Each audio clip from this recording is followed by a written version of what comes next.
You'll own nothing and you'll be happy. June 3rd, 2020. The World Economic Forum publishes a video titled The Great Reset. And that very same day, the royal family publishes a video supporting this so-called major global initiative.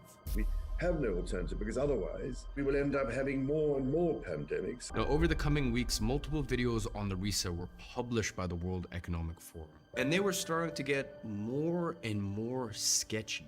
His Excellency Xi Jinping, President of the People's Republic of China. Major economies should see the world as one community and coordinate the objectives, intensity, and pace of fiscal and monetary policy. And naturally, people started noticing that there was something rather nefarious behind this whole Great Reset initiative. And that begs the question, what are the real intentions behind the reset? Is it simply a failed marketing attempt at an actual genuine initiative? Or is it an attempt to concentrate the power in the hands of a few elitists and establish a new world order, as some are saying? And if so, who is behind this? And why the heck do we even need a reset in the first place? So today, we are investigating the Great Reset. And more importantly, we're doing something that no one else dares to do. We are exposing how the world actually works behind the scenes. And some of you guys may think you know the story, but it goes so much deeper. I have uncovered secret plots to topple the financial system, the real motives behind some of history's biggest crises, and instances of government officials secretly funding their own war enemies while their troops were in the battlefield, and even a secret organization that controls 95% of the world's GDP. So this is the first episode in a 3-part series that has been half a year in the making. And you know, every time I thought I had come to an answer to my questions, a brand new problem would arise, leading to a never-ending rabbit hole that would eventually reveal who runs the world. It reveals the faces of those that hide in the shadows and use their puppets to control everything around us. And I call them the puppet masters. And the reason it took me so long to release this is because I wanted to figure out exactly how you can save yourself from their tyranny. And actually, let me just show you how I started this whole process in the first place.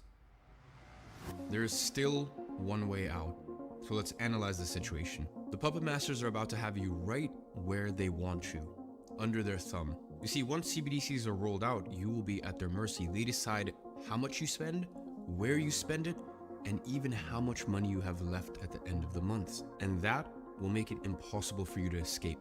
You will be on a perpetual hamster wheel for the rest of your life, living paycheck to paycheck, because no matter how much you save, their negative interest rates will chew away at your savings, because they don't even view it as your money to begin with in the first place. Forget your property rights, forget your future, forget your liberty. You will be nothing but a slave to the system. And that's just the money.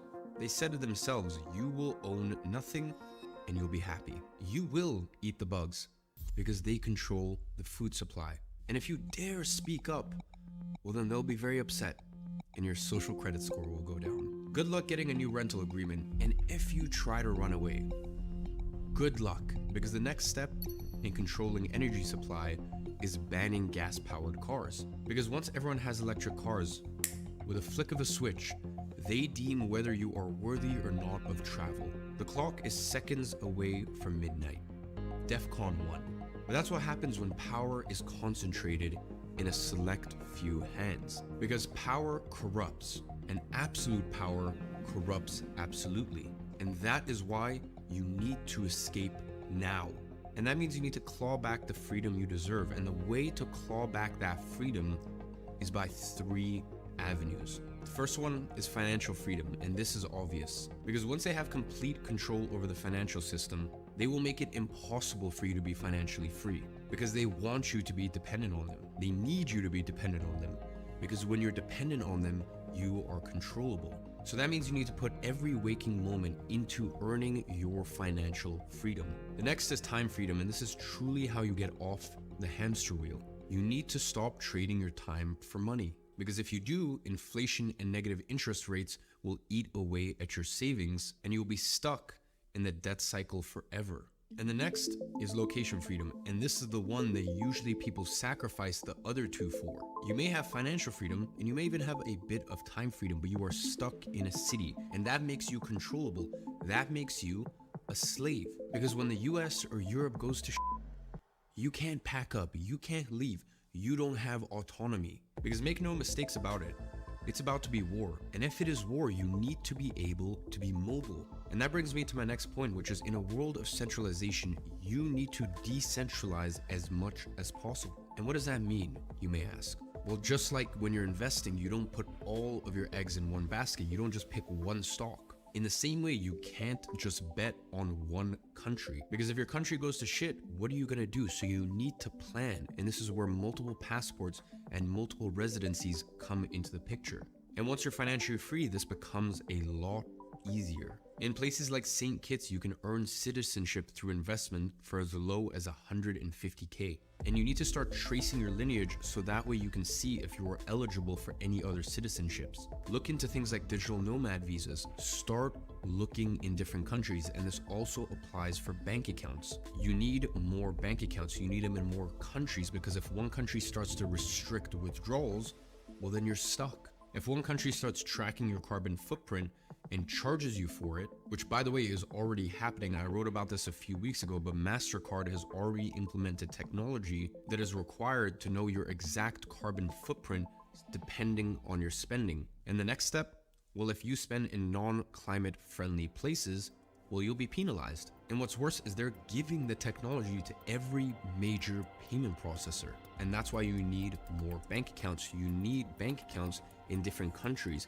And it amazes me that more people don't do this. In the same way you treat your investments, you need to treat your cash. And realize that the only way you can complete these steps is if you have these 3 types of freedom that I've already told you about. And you have maybe 2-3 years before it's too late. But what I will say is that it feels like more people are starting to wake up. So if you want to reclaim the freedom that you were born deserving, you must act now. So instead of submitting to their globalist dystopia of the Great Reset, instead, together, let's make this the Great Escape. How do you think that went? Yeah, I think it went really well. I think the people are gonna like it. I kind of feel like we're just a broken record at this point. Like I kind of feel like we're just beating the same dead old horse. I mean, it's the truth. So there's not really much more you can do. I don't know. I feel like something just isn't right. But before I tell you the solution, let me tell you what got me to that point. Now, in order for you to truly comprehend what's going on, we need to set a timeline of events and understand who are the characters that play a role in this plot. But before we go there, we need to understand how we actually got here. So let's start from the beginning. June 3rd, 2020. That was the date that the name The Great Reset was first introduced. And really the idea was the following. Quoting the words from the Great Reset page from the World Economic Forum's website, our world has changed. We have greater challenges than ever before, and because of that, our systems need a reset. The C-19 crisis brings us a unique window of opportunity to reshape our world. There's an urgent need for global stakeholders to cooperate in simultaneously managing the direct consequences of this crisis. Now, all of these claims are pretty debatable. The world has changed. Has it really? Are today's challenges really greater than the ones we have been facing over the last hundreds of years? And even if they were, why does that mean that our world needs a reset? What does a world reset even mean in the first place? Now, before we dive into each one of these questions, let's go back to the timeline of events, because it's essential for you to understand the past before you can ever judge the future. And although the Great Reset launched on June 3rd, 2020, the seeds for it had been planted a long time ago. So let's go back to November 12th, 2016. The World Economic Forum publishes an article titled 8 Predictions for the World in 2030. And the very first prediction they made, number 1, you'll own nothing and you'll be happy. Whatever you want, you'll rent. Now they've been seeding the whole you'll own nothing and be happy narrative for almost a decade now. Now, who exactly has been pushing that? who are the puppet masters behind this whole narrative? It's an international organization called the World Economic Forum.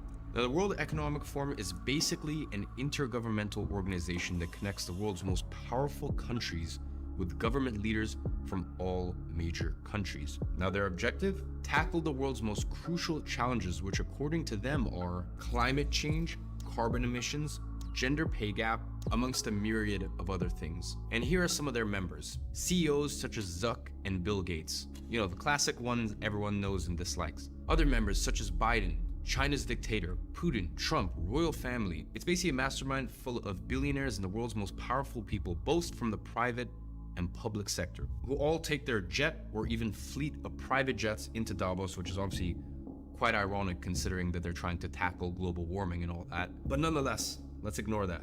So they jet into Davos every year to plan how to reshape the world in a more sustainable way, using their own words. They label themselves as independent, impartial, and not tied to any special interest. Now, I don't know about you, but that last part sounds ultra suspicious to me.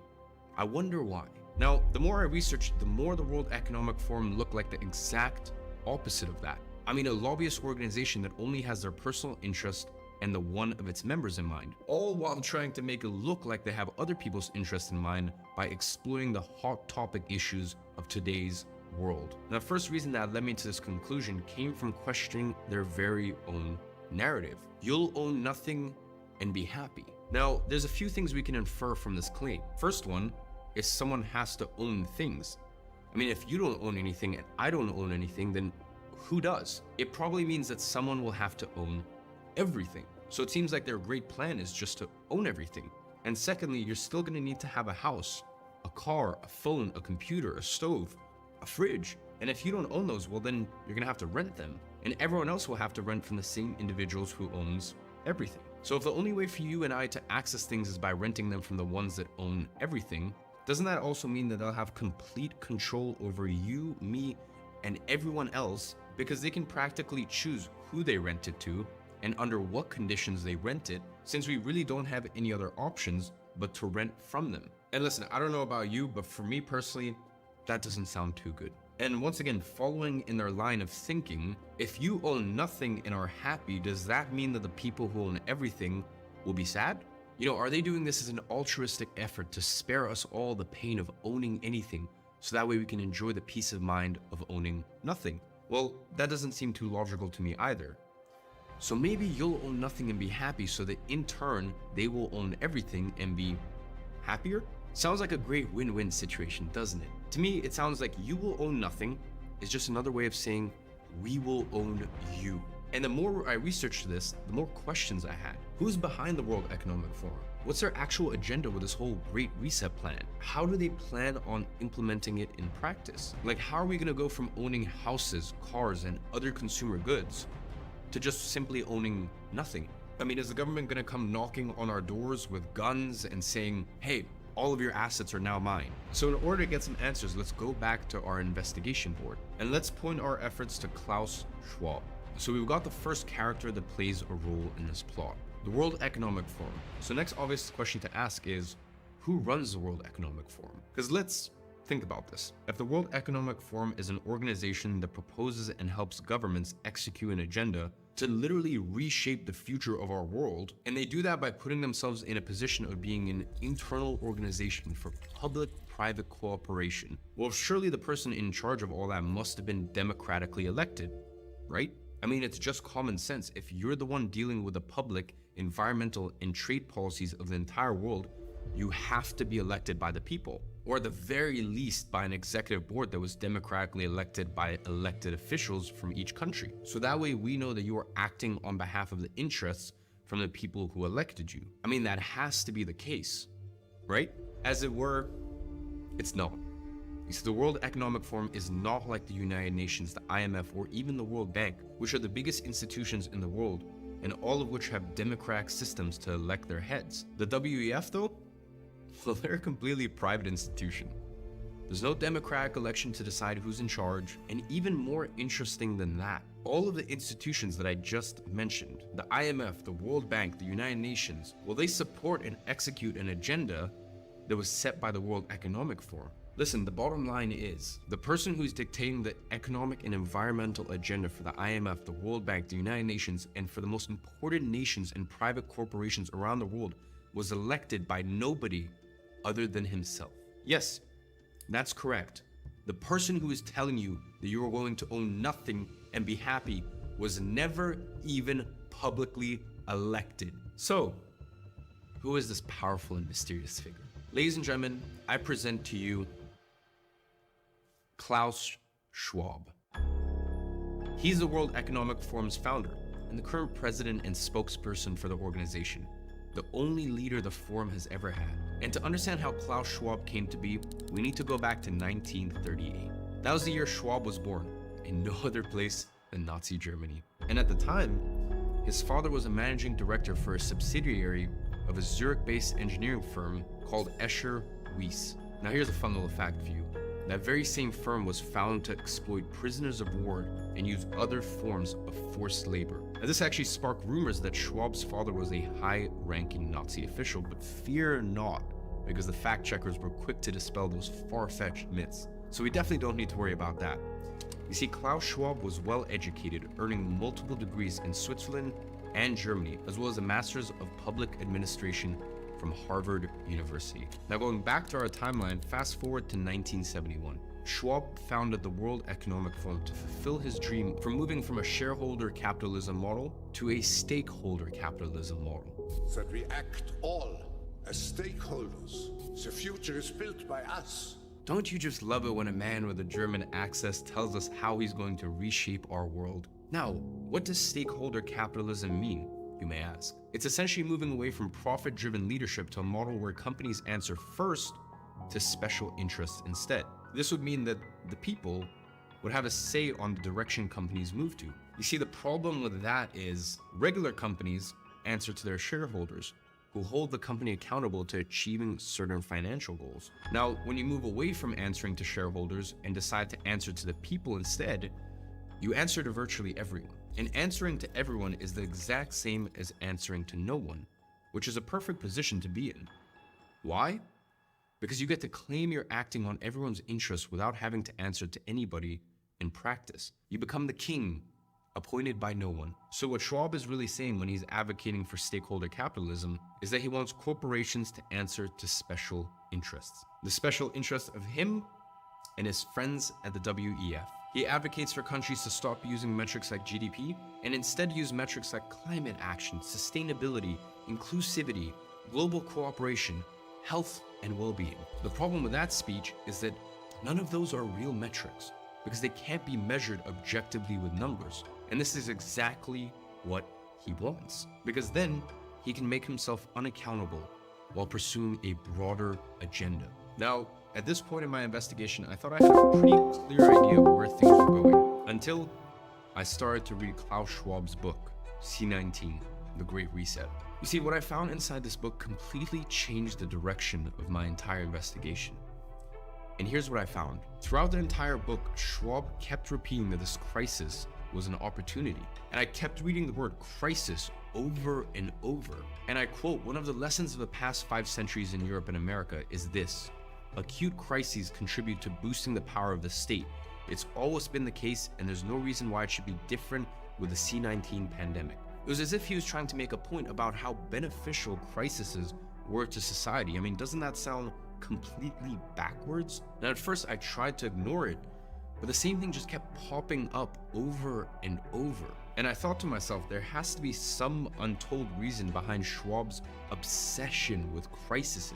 So I decided to add that to my investigation board and jump down a completely different rabbit hole, because I started to investigate the biggest crises from modern times that preceded the creation of the World Economic Forum. The Panic of 1907, World War I, World War II, and more. And after literally months of research, I managed to piece everything together that at first glance looked completely unrelated. And that's when I noticed that there was a much bigger story to this whole Great Reset narrative that was simply not being told. And it involved players like the Federal Reserve, JP Morgan, and even the island nation of Bahamas. I started to notice that the reset was much bigger than petty politics or ideologies. It's not about left wing versus right wing, Not even close.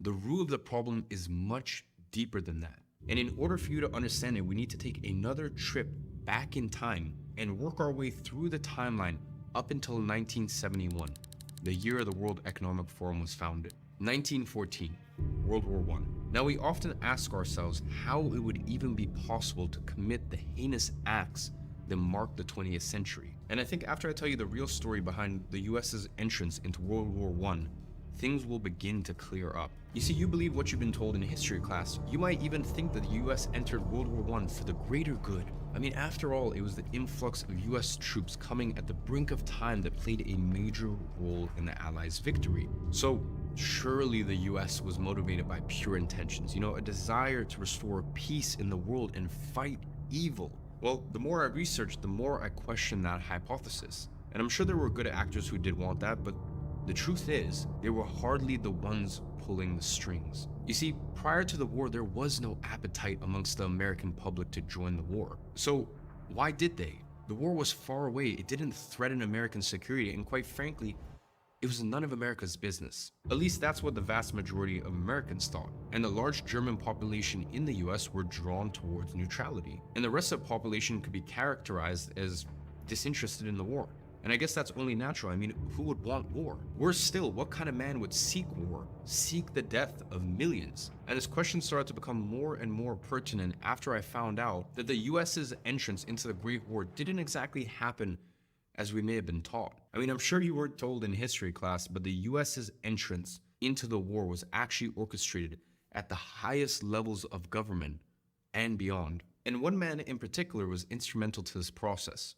Edward Mandell House. You see, House was the closest advisor to the ruling American president at the time, Woodrow Wilson. House had been pivotal to Wilson's presidential campaign success and now exerted a great influence over Wilson as his closest confidant. I mean, one specific fact about House made my alarm bell go off. He worked closely with Wilson in drafting 14 points which later led to the League of Legends. Now, if you don't know what that is, the League of Legends was the predecessor to the United Nations, and one of the ruling institutions in the world that pushes the WEF's agenda to this day. Now, this already gives you an idea of both Wilson and House's globalist agenda, even in the early 1900s. But that is just the very tip of the iceberg. You see, in a conversation with the Foreign Secretary of England, House was posed a question. What will America do if the Germans sink an ocean liner with American passengers on board? Now, House's reply was clear and straightforward. He goes on to say this would be sufficient to carry us into war.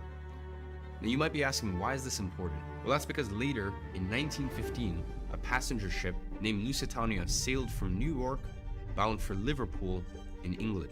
And can you guess what happened to that ship? The Germans torpedoed it, killing almost 2,000 civilians, giving the American government the perfect pretext to enter the war with the public on their side. And of course, the public was outraged at this unprovoked attack, which came completely without warning.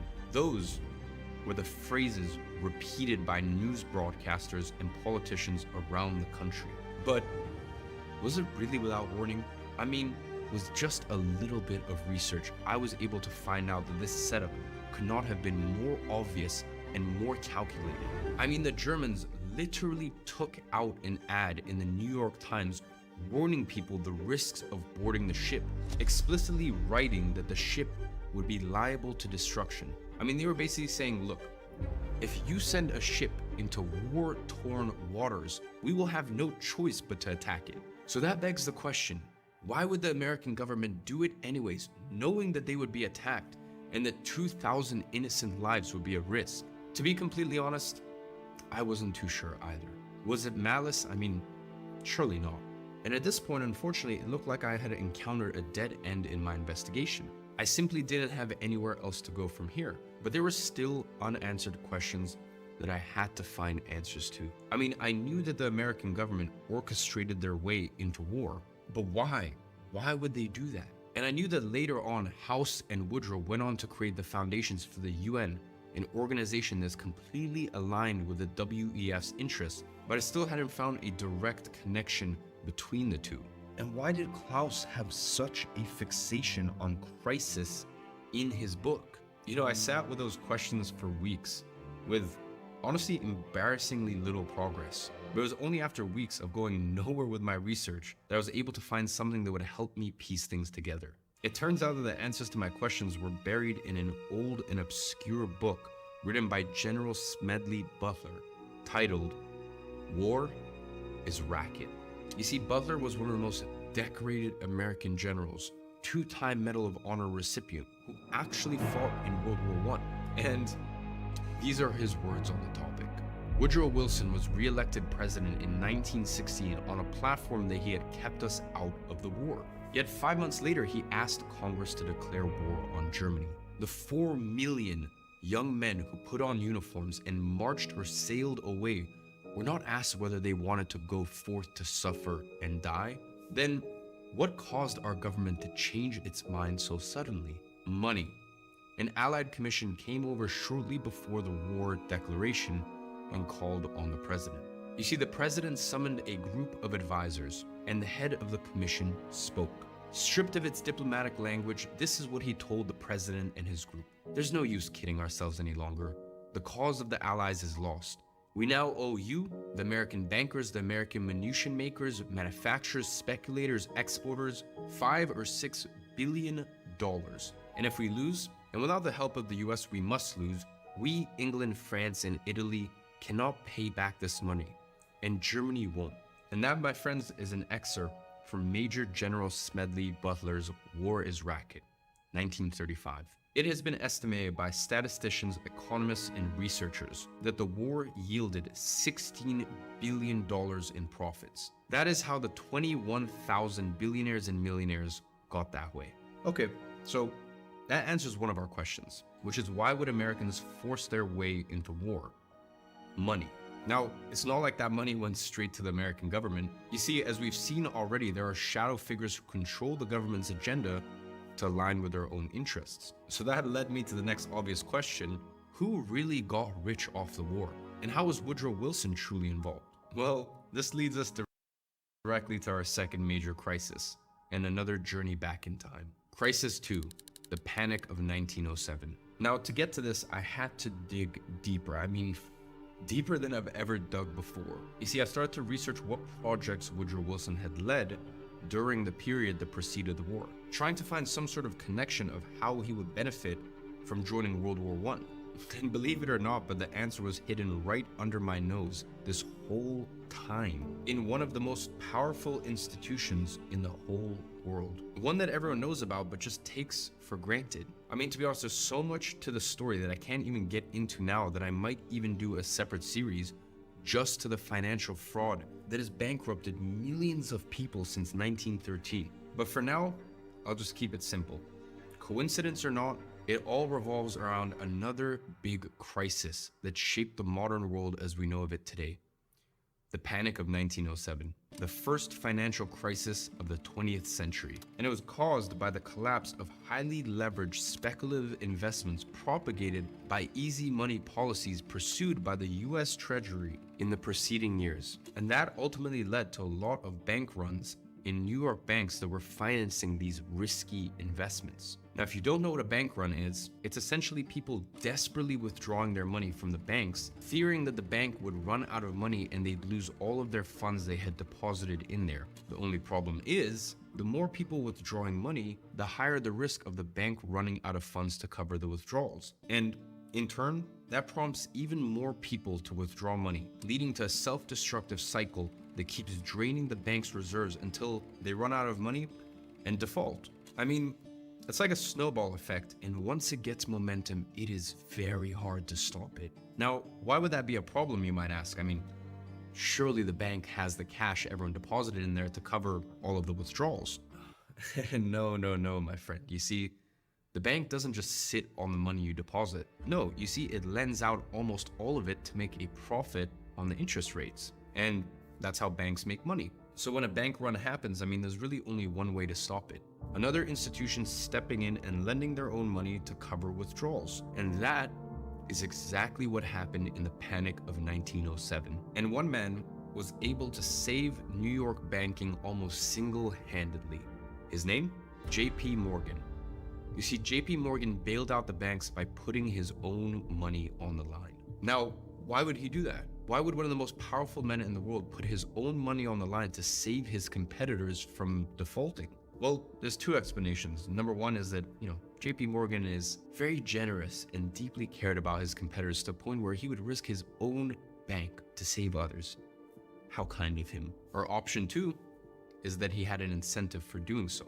And my gut feeling tells me that option two is a little bit more likely. Now, why would he have an incentive for doing this? Well, here's how everything comes together, and you begin to see just how all the pieces fit together perfectly. You see, the whole panic of 1907 led to a huge loss of confidence in the US Treasury, which is the organization that was supposed to ensure that problems like that wouldn't happen. So naturally, when they failed to do this, it became the impetus for Congress to begin a complete overhaul of the system. The following year, Senator Nelson Aldrich was appointed as the chairman of the National Monetary Commission with the mission to form a commission to study the European financial system. What most people didn't know was that behind the scenes, Senator Aldrich had close ties to bankers. You see, he went on to spend almost 2 years in Europe writing recommendations and reports. And here's what happened. Upon his return, instead of handing out his reports straight to Congress,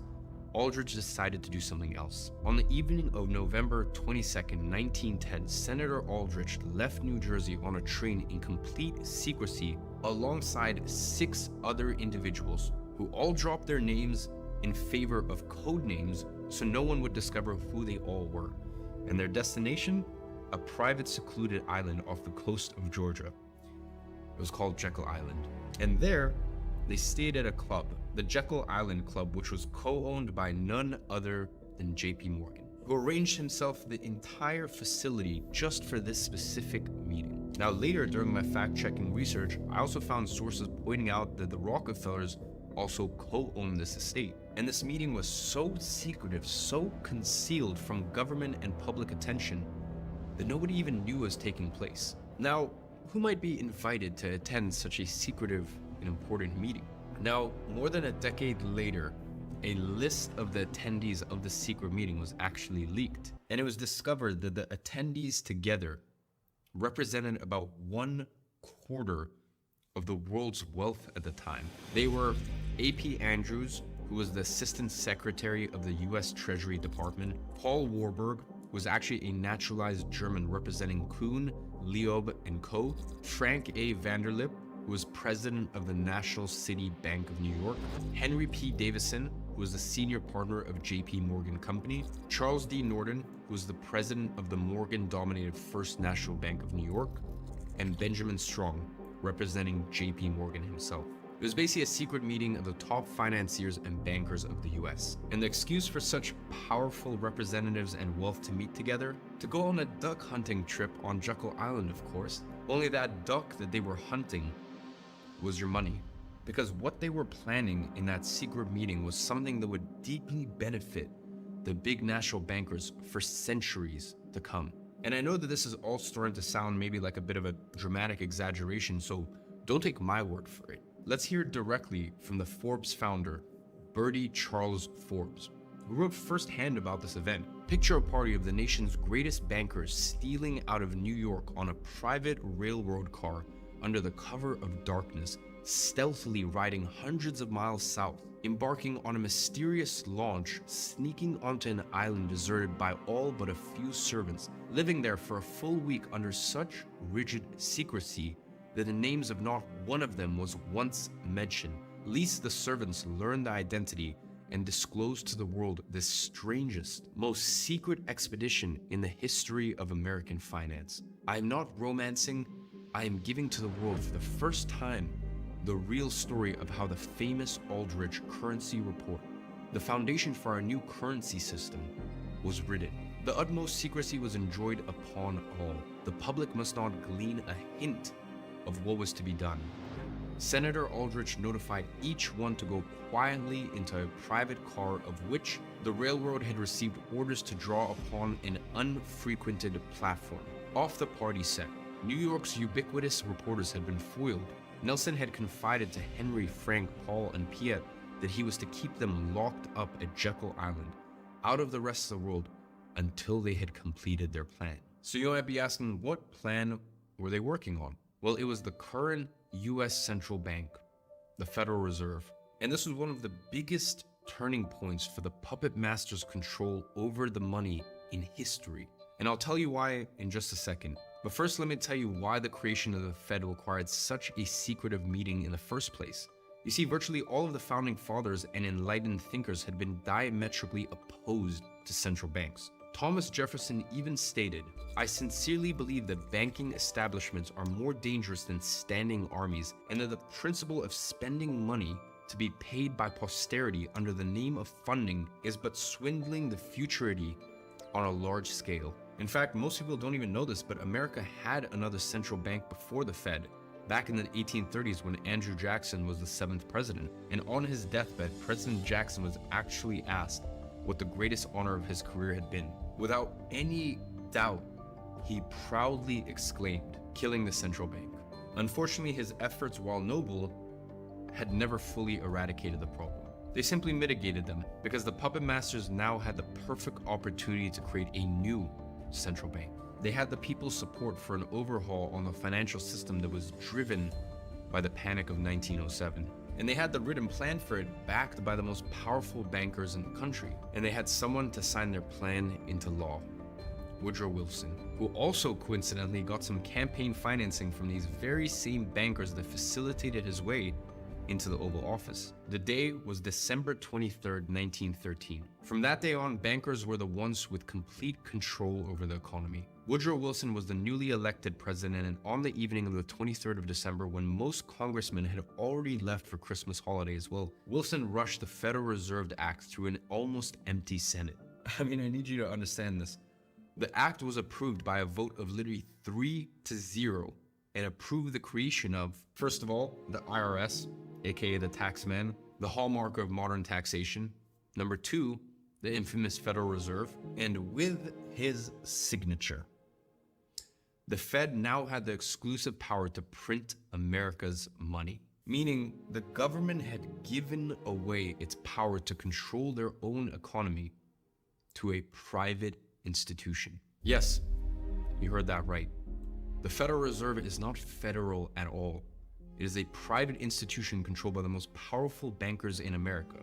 And just so you understand, out of the attendees of that meeting in Jekyll Island, Warburg was appointed as a member of the Federal Reserve Board of Governors and went on to serve as the second vice chairman of the Federal Reserve just 2 years later. Benjamin Strong Jr. served as the governor of the Federal Reserve Bank of New York for 14 years. And Henry, Charles, and Benjamin were deeply connected to JP Morgan, which still owns 30% of the New York Fed still to this day, which by the way also happens to be where their HQ is based. And Senator Aldrich, the very man appointed by Congress to lead the National Monetary Commission and who called for the secret meeting in the first place, well, funnily enough, he went on to become a member of the Rocker family himself through marriage. Meaning, the guy who architected the creation of the Federal Reserve was a Rockefeller.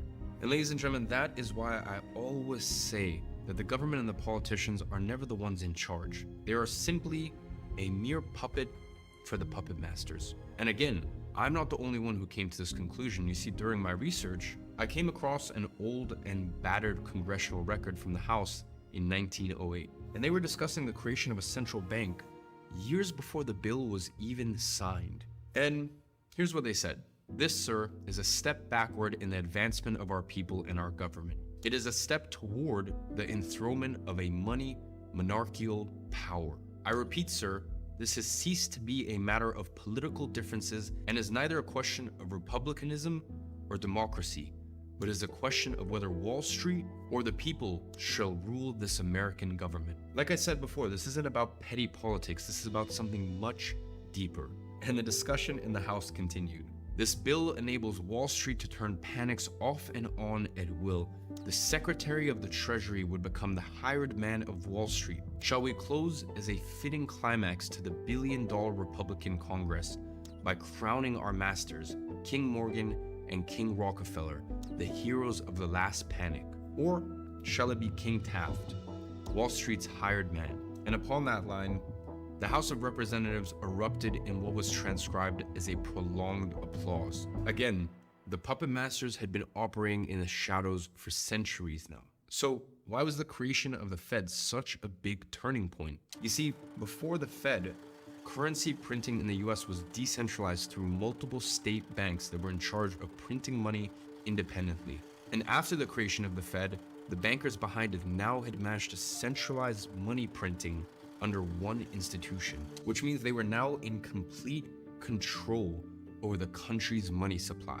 And just a few short years later, Woodrow Wilson launched the US into World War I, as we already know. So after all that, in whose interest was it to join the war? Well, it was the bankers behind the Fed. Now, why, you might be asking? Because here's what happens during war. The government increases their spending dramatically, having to print more money to cover such spending. However, the government can't print their own money anymore. So what it does instead is it takes up huge amounts of debt. And where do you think that money comes from? The Fed and the bankers, facilitated through a complex web of debt instruments. And then the government has to pay interest on that, which is how the bankers and the Fed make money. A lot of money. And in this graph, you can see how much debt the US has accumulated throughout the war. The higher the spikes, the more money the Fed makes as interest. Even Congressman Charles Lindbergh spoke about the events of 1907 as a great scheme, saying that the king bankers knew the conditions of the market and informed their close friends as to what was to come. There would be a panic in the fall of 1907 that would be advertised as the result of our bad banking and currency laws, which primed the system for overhaul in the form of a central bank. And later, Charles went on to discuss Woodrow Wilson's act. This act establishes the most gigantic trust on wealth. When the president signs this act, the invisible government by the money power will be legalized. Now, you know exactly what he meant by the invisible government by the money power. Now, I'm gonna be honest with you. Even after all of this evidence, I was still not convinced about the real interest behind the Federal Reserve and if they were as nefarious as my research was making them seem to. It was only after I got my hands on a lost document from 1932 that my mind changed. You see, this document is stored in the document division of the Stanford Library, and it reports the hearings of an investigation on the Federal Reserve that took place in US Congress. And the reason for such investigation? Well, you see, the chair of the House of the Banking Committee accused the Federal Reserve of artificially creating crashes and crisis, to the point of even filing a petition for the impeachment of the Federal Reserve Board. What I found buried inside of this document was mind-blowing. Here's how the petition for the impeachment was introduced. Mr. Chairman, we have in this country one of the most corrupt institutions the world has ever known. I refer to the Federal Reserve Board and the Federal Reserve Banks. This evil institution has impoverished and ruined the people of the US and has practically bankrupted our government. It was done this through the maladministration of the law by the Federal Reserve Board and through the corrupt practices of the moneyed vultures that control it. Now, some people think the Federal Reserve banks are US government institutions. They're not government institutions. They are private credit monopolies which prey upon the people of the United States for the benefit of themselves. Listen, this is not me saying it. That was said in Congress by the chair of the House of Banking Committee. And that, my friend, sealed the deal for me alongside all the other evidence I had gathered throughout my research. That tells you everything you need to know about the real interest and incentives behind the Federal Reserve. Now, with those new discoveries, I circled back to our main questions to evaluate what we had uncovered so far. While looking into World War I and the Panic of 1907, we managed to gather the information needed to answer some of our most prominent questions. What is the real hidden agenda of the World Economic Forum? Why do they think that the world needs a reset, and how do they plan to implement this in practice? Why did Klaus Schwab have such a fixation with crisis in his book? And most importantly, what is the connection between the WEF and the most powerful institutions that shape our world today, such as the Fed, the UN, the World Bank, the IMF, etc. At this point, we have already found out why the American government orchestrated their way into the war. And secondly, who got rich off of that war. And thirdly, how the Fed was connected to all of these efforts. So there's still a few questions that remain unanswered. And here's where I actually noticed something interesting. You see, the World Economic Forum and the Great Reset are all global initiatives with worldwide impact. So if that's the case, why does everything we've managed to uncover so far only relate to the US? How did they manage to go from controlling the US money supply to controlling the money worldwide? And here is where things take an unexpected turn. And we look at our third crisis, World War II, December 7th, 1941. You see, before we ever get to 1971, the year of the creation of the World Economic Forum, there's still one last crisis we need to revisit that happened between World War I and 1971. And you can probably guess what that was. World War II, surely the noble fight against the Nazis was just that, noble. I mean, after all, the US had absolutely no choice but to enter the war after the atrocious events of December 7th, 1941. When the Japanese Empire launched a surprise military attack at Pearl Harbor. At least, that's what I've always been told. Now, after finding out the real reason that the US joined World War I couldn't help but ask myself the question, was that really what happened? You see, the US already had a precedent of orchestrating their way into wars, so I simply couldn't take all these facts at face value. So I went on to investigate, and what I found made me realize just how deep the rabbit hole goes. I mean, obviously learning from their own experiences during World War I, the puppet masters already knew how to create filthy amounts of wealth through war. I mean, their blueprint was simple. Get the government to spend a lot and create internal debt, and then loan money to the government from the Fed and others. Then get paid interest on those loans. The more debt the government creates, the more money the puppet masters make. Listen, we already know the drill. And you can see how effective that was when we update our chart that shows the internal debt with the data for World War II. Pretty much 4 times more debt than in World War I. But what's more is with all that new cash leads to the puppet master's favorite control tool, inflation. In the years after the war, inflation soared by 20%. And who reaps the benefit of prices going up? Asset owners. Who get screwed? Everyday people. While their purchasing power was getting wrecked, the asset owners enjoyed the benefits. The Dow rallied over 500% over the next 20 years. So not only do puppet masters get rich off the war and its money printing, but they got even richer from the economic effects of printing money and inflation. But we already saw that after World War I, where the Dow also surged 500% before the Great Depression. So that's the unexciting part. That's old news, because I found out that this tactic is just the tip of the iceberg. During World War II, the puppet masters got even more creative and came up with an ingenious idea. An idea that made last war's profits feel like pennies on the dollar. And the way that I got to that discovery was by asking myself this question. If the US war efforts are financed by the bankers, who finances the other side of the wars? I mean, who is financing the Nazis? Do they have an equivalent of the Fed loaning them crazy amounts of money to pay off their war debts? Turns out the answer is yes and no. You see, here's the thing. Germany didn't have a huge central bank with access to ungodly amounts of money like the US does with the Fed. So Hitler had to find other ways of financing his efforts. And here's where a guy called Fritz Thyssen comes into the picture. Thyssen helped finance Hitler's plans for over a decade. How? He owned the largest steel and coal company in Germany and personally funded Hitler's rise to power in his effort to rearm between 2 world wars, as described in his own autobiography, I Paid Hitler. You see, after World War I, his family established a network of overseas banks and companies so their assets and money could be whisked offshore if ever threatened again. And one of the banks was in no other place than New York. The New York-based Union Banking Corporation, UBC. That was the US base for Fritz Thyssen and his Nazi companions. And in 1941, the very same year the US got into war, news started spreading all over the media that Thyssen had $3 million in New York vaults. That would be $57 million today when adjusted for inflation. Hitler's angel has $3 million in US banks, exclaimed the headline in the New York Herald Tribune on July 3rd, 1942. By then, the US had been at war with Germany for nearly 8 months already. But more importantly, this article uncovered a very unexpected connection to this bank.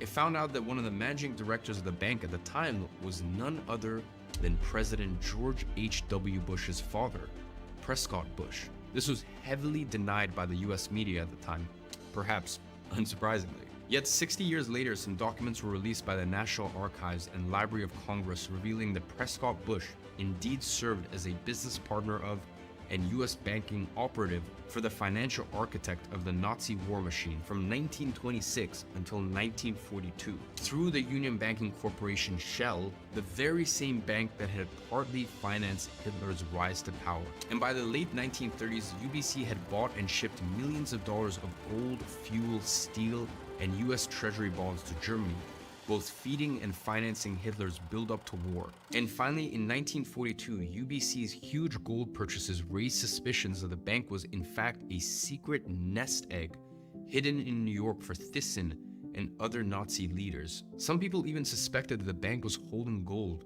on behalf of Hitler himself. And the government ended up confirming Thyssen's control of Bush's UBC, and in October 1942, the bank was seized under the Trading with the Enemy Act. And by November, the Silesian American company, another of Prescott Bush's ventures, had also been seized. He got caught red-handed. And you know what happened to him and all of his assets? Absolutely nothing. The assets were held by the government for the duration of the war, then returned afterwards. Meaning, he got caught stealing US gold to fund their biggest war enemy and make a profit on it. And in the end, he wasn't charged and got to keep all of the stolen gold. That, my friends, is the power of the puppet masters. I mean, it's almost poetic, isn't it? Now the question becomes, why would they fund their own war enemies? You see, there's two ways for a country to get rich off war. One is by winning the war and funding the victory, and then there's one other more sinister way to do it, arming both sides of the conflict. And it all goes back to our main character in this whole story, Klaus Schwab, who preaches that crisis brings us unique windows of opportunity. As you can see, the opportunity to grow and perpetuate power and control. So why not fund both sides of war to breed a crisis? And as a result, grow your power and control even further. Now we're going to circle all of this back to Klaus Schwab, but let's answer our unanswered questions first. Remember when I asked if there was an equivalent of the Fed to finance the Nazi Germans? And the answer was yes and no. No, because as I just mentioned, the Union Banking Corporation and Thyssen partly financed Hitler's rise to power. And yes, because other parts of Hitler's rise to power was financed by another institution, which was indeed a central bank, just like the Fed. The difference is, this one is not a German central bank. It is not a transnational central bank.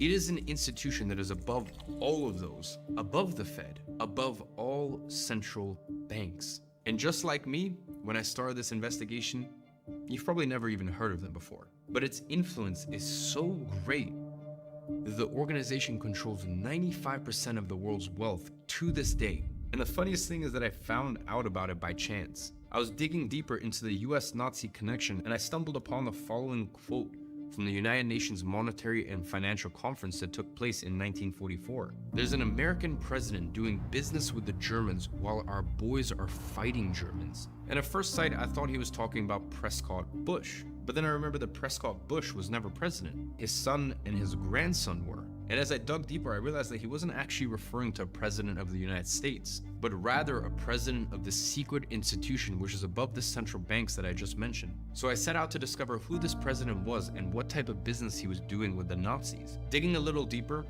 or a lot deeper as I should say, I found out that the vice president of the German central bank was also a director of this hidden in plain sight organization, meaning this organization and the German central bank had close ties. In fact, this organization was so intertwined with the Nazi economy that it helped keep Nazi Germany stay in business. It carried out foreign exchange deals for the German central bank. It accepted looted Nazi gold. And in one specific event, they even transferred 23.1 metric tons of gold from a Czechoslovak account to the German central bank account, all inside their biggest enemy central bank, the Bank of England. And yes, that actually happened, all through the accounts of this hidden organization. It was so useful to the Nazis that they referred to this organization as the German central bank only foreign branch. All of that while having an American banker as the president of the organization. Their reach and connections were vital for Nazi Germany, so much so that all throughout the war, the German central bank continued paying interest on all the money loaned by this organization. And here's where things get interesting. This interest was used by the organization to pay dividends to its shareholders. And guess who was one of the biggest shareholders of this institution? The Bank of England. Meaning, the German central bank was actually funding the British war economy. It was the exact same thing the Fed was doing by funding both the US and the Nazis. They were funding both sides of the war. And the Fed, well, they didn't like that at all. They wanted to be the ones funding everything, because that would be a lot more profitable, wouldn't it? So they wanted to get rid of this organization, and they had a plan for doing so. Now, how did I find that out? Well, do you remember that quote from a few minutes ago? There's an American president doing business with Germans while our boys are fighting Germans. Well, it turns out that that was said at the United Nations Monetary and Financial Conference, more popularly known as the Bretton Woods Conference.